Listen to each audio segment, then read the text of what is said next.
Anem a parlar ara d'habitatge perquè avui qui ha fet balanç ha estat el Col·legi d'Aparelladors. Diuen que durant el primer semestre d'enguany han augmentat els visats de cases plurifamiliars, però que això no resol el problema que estan patint aquí a les Illes de l'habitatge. Ells ho tenen clar, aposten per construir en àrees de transició com una solució a llarg termini.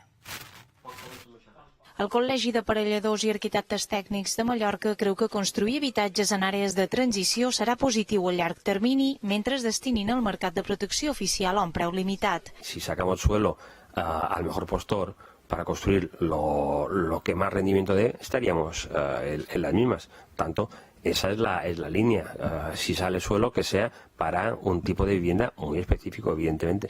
I respon així el Col·legi d'Arquitectes, que alertava dels riscos de construir en sòl rústic. Yo les diría a los arquitectos que pongan los pies en el suelo y piensen en nuestra juventud.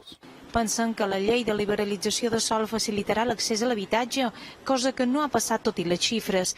Durant els 6 primers mesos de l'any s'han visat 1.007 habitatges, un 2% més que els mateixos mesos de l'any passat, però d'aquests els plurifamiliars no representen ni un 50% del total. Ciertamente ha bajado la unifamiliar, podríamos ver si es que hay menos inversión extranjera, porque el motor de la vivienda unifamiliar estaba siendo la vivienda para invertir, grandes viviendas unifamiliares.